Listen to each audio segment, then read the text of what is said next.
A car accident changed the fates of two people. Flanders, a man who had done good deeds for years, slid into the abyss because of a bag of money, while Homer became a hero in everyone's eyes. It all started with a deeply ironic community service assignment. Flanders volunteered to pick up trash outdoors as an act of kindness, while Homer was sentenced to community service for causing a scene in court. He lay on a pile of garbage, refusing to work and mocking Flanders for being a fool, doing so much for the town yet never receiving any gratitude. Why, thank you, Homer. Not a compliment saying you're dumb.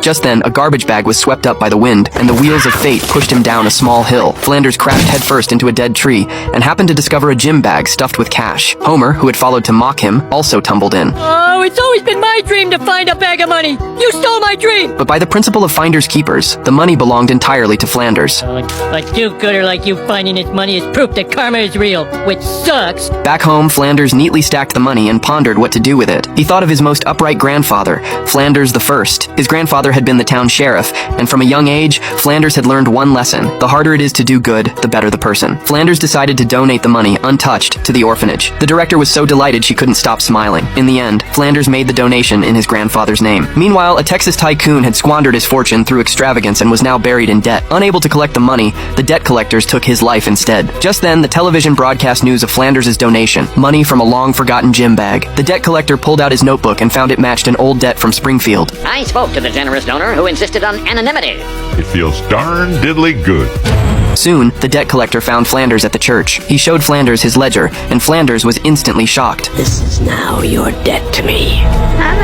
At that moment, the orphanage director walked in. Through the donation, the two had developed feelings for each other and begun dating. This made Homer even more jealous, and in front of everyone, he viciously mocked them. All right, Noggy, into the drunk rink with you. Marge was furious at the sight and made Homer sleep outside. Meanwhile, the hitman arrived at the address the boss had given him, which happened to be Homer's house next door to Flanders. Since Homer often stole things from Flanders, it was obvious this was Flanders' home. Not to mention Homer was even covered with a blanket from Flanders' house at that very moment. Stop it, boy. Stop it.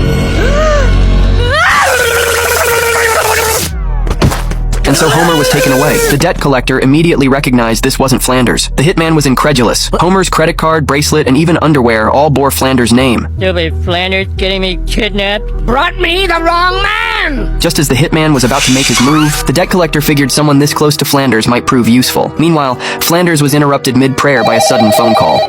Flanders, you gotta save me. This guy's way too weird not to be dangerous. He doesn't even look at his phone when he's bored. He's not human, I tell you. The caller demanded Flanders hand over the donation, or Homer would be dealt with. Guilt-ridden, Flanders prepared to steal the money back from the orphanage. So where did this bag of money actually come from? Back when Flanders the First was sheriff, he frequently clashed with the local mob. Routine bribes were a tradition of corruption in Springfield. Grandfather